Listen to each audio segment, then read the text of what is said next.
प्यारे दोस्तों, नमस्ते। बहुत समय पहले की बात है। रामपुर नामक एक गांव में सरिता अपनी 5 साल की पोती मधु के साथ रहती थी। 1 साल पहले एक कार एक्सीडेंट में उसके बेटे बहू की मृत्यु हो गई। इसके बाद से मधु की सारी जिम्मेदारी उसकी दादी सरिता पर आ गई थी। वो जैसे तैसे मधु का पालन पोषण करती थी। सरिता माँ काली की बहुत बड़ी भक्त थी। वो दिन रात काली माँ की पूजा अर्चना किया करती थी। ऐसे ही दिन बीतने लगे। अब मधु भी बड़ी हो चुकी थी। सरिता को उसकी शादी की चिंता सताने लगी थी। हे माँ, मेरी छोटी सी मधु अब विवाह योग्य हो गई है। अगर कोई अच्छा लड़का मिले तो मैं इसकी शादी जल्दी से करवा दूं और अपनी जिम्मेदारी से मुक्त हो जाऊं। माँ, इसमें आपको मेरी मदद करनी होगी, नहीं तो मैं भला एक बूढ़ी औरत इतना कुछ अकेले कैसे करूंगी। देवी के सामने अपना मन हल्का करने के बाद सरिता घर के काम काज में लग जाती है। मधु ने पूछा, दादी, तुम दिन रात काली माँ की पूजा आराधना करती हो, व्रत रखती हो, क्या वो सच में तुम्हारी कुछ सुनती भी है? जरूर सुनती है बेटी। देवी माँ ही तो हमारी सारी इच्छा पूरी करती है। एक बार बस मन से पुकारने की देरी है। मेरा ही उदाहरण देख लो। मैं बूढ़ी औरत माँ के आशीर्वाद के बदौलत ही सारे कार्य करने में सक्षम हूँ। उनकी भक्ति ही मुझे कठिन से कठिन काम करने को आसानी से करने की ताकत देती है।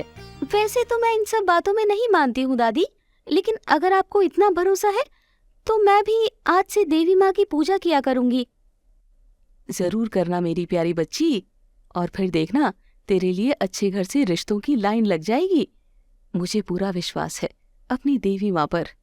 अब मधु हर दिन अपनी दादी के साथ माँ दुर्गा और माँ काली की पूजा अर्चना करने लगी। एक रात जब सरिता अपने कमरे में सो रही होती है तो एक यमदूत उसके प्राण हरने आते हैं। सरिता ने कहा, आप कौन हैं और मेरे कमरे में क्या कर रहे हैं? मैं यमदूत हूँ। मुझे यमराज ने तुम्हारे प्राण हरने भेजा है। तुम्हें अब मेरे साथ यमलोक चलना होगा, क्योंकि तुम्हारी मृत्यु का वक्त आ गया है। यमदूत जी, ऐसा मत बोलिए। मेरी छोटी सी मधु की जिम्मेदारी मेरे सर पर है। अभी मुझे उसकी शादी करवानी है। मेरे अलावा इस दुनिया में उसका कोई नहीं है। अगर आप मुझे अपने साथ लेकर चले गए तो वो एकदम अकेली हो जाएगी। मधु? मैं नहीं जानता किसी मधु को। मुझे तो बस ये पता है कि स्वयं यमराज ने मुझे तुम्हें यमलोक ले आने का आदेश दिया है। अगर मैं ये नहीं करूंगा तो वे मुझसे गुस्सा हो जाएंगे, इसीलिए तुम्हें मेरे साथ चलना ही होगा। मैं तुम्हारे साथ अभी नहीं जा सकती। मुझे पहले अपने फर्ज पूरे करने हैं। तुम्हें मेरे साथ चलना ही होगा। ज्यादा नानुकुर किया तो मुझे तुम्हें जबरदस्ती उठाकर लेकर जाना होगा। नहीं नहीं, ऐसा मत बोलो। हे माँ, मेरी रक्षा करिए। आपको तो पता ही है, मेरी पोती का मेरे अलावा इस दुनिया में कोई नहीं। जब तक मैं उसका विवाह नहीं करवा लेती मेरी आत्मा को शांति नहीं मिलेगी। मेरी मदद करो माँ। सरिता, तुम्हारी भलाई इसी में होगी कि तुम मेरे साथ यमलोक चल लो। अगर तुम काल के दूत हो तो मैं भी महाकाली की पुजारी हूँ। वो काल से भी बड़ी है। तुम देख लेना, वो मेरी रक्षा अवश्य करेंगी। यमदूत ने कहा, अगर तुम चाहती हो कि मैं तुम्हारे साथ जबरदस्ती करूं तो ये ही सही, लेकिन मैं अपने प्रभु का आदेश अवश्य मानूंगा। जैसे ही यमदूत सरिता को ले जाने के लिए अपना हाथ आगे बढ़ाता है, वैसे ही उसे जोर का झटका लगता है और डरकर पीछे हट जाता है। अरे अरे, ये क्या हुआ? इतना तेज झटका! मैंने इतने लोगों के प्राण हरे हैं, लेकिन आज तक कभी ऐसा नहीं हुआ। आखिर ये सब हो कैसे रहा है? यमदूत 2-3 बार सरिता को हाथ लगाने की कोशिश करता है, मगर बार बार उसे तेज का झटका लगता है। तभी अचानक कमरे में चारों तरफ एक आवाज गूंजने लगती है। यमदूत, मैं तुम्हें आदेश देती हूँ कि तुम अभी सरिता के प्राणों को नहीं हरोगे। जब मैं तुम्हें आदेश दूं, तुम तभी सरिता के प्राण को अपने साथ ले जाना। उससे पहले तुम इसे कोई नुकसान नहीं पहुंचाओगे। काली माँ की आवाज थी ये। तुम कौन हो जो मुझे ऐसे आदेश दे रही हो? मैं सिर्फ और सिर्फ अपने प्रभु यमराज के आदेश को मानता हूँ। मैं ही दुर्गा हूँ, मैं ही काली हूँ, मैं ही महाकाली हूँ, मैं काल से परे हूँ। मैं ही सर्वप्रथम शक्तिशाली हूँ। ये सुनकर यमदूत चुप हो जाता है। वो हाथ जोड़कर माँ काली से कहता है, माफी माँ, माफी। मैं आपको पहचान नहीं पाया, मुझसे बहुत बड़ी भूल हो गई। जय हो माँ काली की। ये कहकर यमदूत वहां से चला जाता है और सीधे यमराज जी के पास पहुंच जाता है। यमदूत, मैंने तुमसे कहा था उस बुढ़िया के प्राण हरकर लाने के लिए, और तुम खाली हाथ लौट आए। तुम्हारी मेरे आदेश की अवहेलना करने की हिम्मत कैसे हुई? मैं तो उस बुढ़िया के प्राण हरने गया था प्रभु, लेकिन महाकाली ने मुझे आदेश दिया है कि जब तक वो ना कहे मैं उस बुढ़िया के प्राण ना हरूं। ऐसे में भला मैं कर भी कह सकता था? ऐसा कैसे हो सकता है? कोई भी देवी देवता मेरे कार्य में अड़चन नहीं डाल सकते हैं। मैं अपने काम को करने के लिए आजाद हूं। फिर महाकाली ने ऐसा क्यों कहा? ये तो मुझे नहीं पता महाराज, मगर मैं महाकाली को नाराज नहीं कर सकता। उनकी आज्ञा के खिलाफ जाना गलत होगा, इसीलिए मैं तुरंत लौट आया प्रभु। सही कहा तुमने यमदूत। तुम उस बुढ़िया के प्राण नहीं हर सकते, मगर मैं तो हर सकता हूं ना। अब मैं स्वयं वहां जाऊंगा। मैं भी देखता हूं कि महाकाली कैसे उस बुढ़िया के प्राणों की रक्षा करती है। फिर यमराज सरिता के घर पहुंच जाते हैं। सरिता उस समय सो रही होती है। यमराज सरिता के प्राणों को हरने के लिए अपना हाथ आगे बढ़ाते हैं। जैसे ही वो सरिता के शरीर को छूते हैं, उनके शरीर में कंपन आ जाती है और झटके से पीछे गिर जाते हैं। ये देखकर यमराज को बहुत गुस्सा आ जाता है और वो क्रोध से कहते हैं, किस शक्ति में इतना साहस है जो मुझे इसके प्राण हरने से रोक रहा है? जो भी मेरे कार्य में बाधा बन रहा है वो मेरे सामने आओ, अन्यथा अंजाम अच्छा नहीं होगा। तभी महाकाली की आवाज कमरे में चारों तरफ गूंजती है।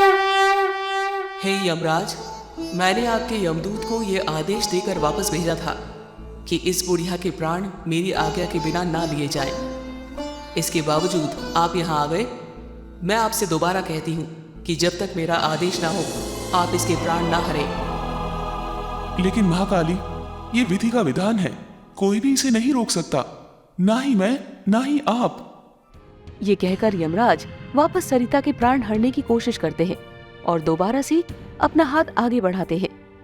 यमराज को अपनी आज्ञा ना मानता देख माँ काली बहुत क्रोधित हो जाती है और क्रोध में आकर यमराज के शरीर के आकार को काफी छोटा कर देती है।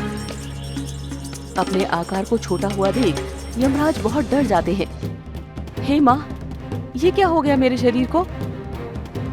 यमराज घबराकर शिवजी से मिलने कैलाश पर्वत की ओर भागने लगते हैं।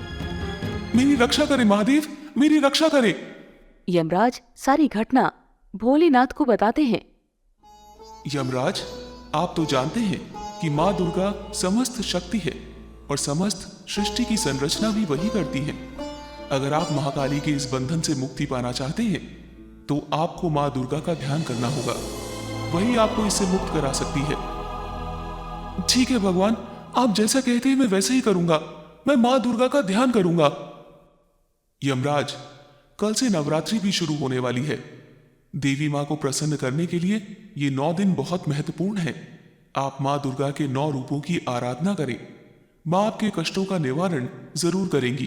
फिर यमराज जी महादेव के कहे अनुसार नवरात्रि में माँ दुर्गा के 9 रूपों का ध्यान करना शुरू करते हैं। उधर सरिता सुबह को जब उठती है तो सोचती है, क्या कल सच में यमदूत मेरे प्राण हरने आए थे? लेकिन अगर वो मेरे प्राण हरने आए थे तो खाली हाथ वापस कैसे चले गए? जरूर ये मेरी माँ काली का चमत्कार है। इधर सरिता भी पूरी श्रद्धा से माँ दुर्गा के नवरात्रि का 9 दिन का व्रत रखती है। उधर यमराज की नवरात्रि पूरे होते ही माँ दुर्गा उनके सामने प्रकट होती है। हे यमराज, मैं तुम्हारी आराधना से प्रसन्न हूँ। मांगो, तुम मुझसे क्या वरदान मांगना चाहते हो? यमराज कहते हैं, माँ काली ने क्रोध में आकर मेरा शरीर छोटा कर दिया है। मैंने अज्ञानता में उनकी अवहेलना की है। मैं महाकाली की शक्ति को पहचान नहीं पाया। मुझे क्षमा करे, मेरी गलतियों को माफ करे माँ। मुझे मेरा पहले जैसा शरीर दे दीजिए माँ। यमराज, माँ काली मेरा ही स्वरूप है और उनकी शक्ति के सामने खुद महादेव भी नमन करते हैं। मैं पश्चाताप को देखकर आपके भूल को क्षमा करती हूँ। मैं आपको आदेश देती हूँ कि जब तक सरिता की पोती की शादी नहीं हो जाती, आप उसके प्राणों को नहीं हरेंगे। जैसे आपकी आज्ञा माता, मैं आपके आदेश का पालन अवश्य करूंगा माँ। माँ दुर्गा की कृपा से यमराज अपने पहले जैसे शरीर में वापस आ जाते हैं। इधर कुछ दिनों में ही मधु के लिए बहुत अच्छा रिश्ता आता है। सरिता खुशी खुशी मधु का विवाह करवा कर उसे विदा कर देती है। मधु के विदाई के पश्चात यमराज सरिता के सामने प्रकट होते हैं। सरिता, तुम्हारी पोती का विवाह हो गया है, अब तुम्हें हमारे साथ चलना होगा। यमराज जी, अब मुझे आपके साथ चलने में कोई आपत्ति नहीं है। मधु का विवाह करवाकर अब मैं अपनी जिम्मेदारियों से मुक्त हो चुकी हूँ। अब वो अपने परिवार के साथ खुशी पूर्वक जीवन व्यतीत करेगी। मुझे अब उसकी चिंता नहीं सताएगी। अब मुझे और कुछ नहीं चाहिए। मैं आपके साथ चलने के लिए तैयार हूँ, लेकिन जाने से पहले मैं माँ काली की पूजा करना चाहती हूँ। उन्होंने मेरे दर्द को समझा और मेरे प्राणों की रक्षा की। जय माँ काली। आज आपकी वजह से मेरी पोती सुखी है और मैं अपना कर्तव्य अच्छे से निभा सकी।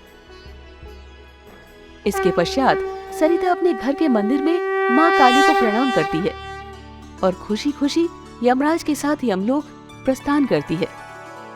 तो दोस्तों, आपको ये कहानी कैसी लगी हमें कमेंट करके जरूर बताएं। ऐसी और भी कहानियां सुनने के लिए हमारे चैनल को लाइक शेयर जरूर करें। धन्यवाद।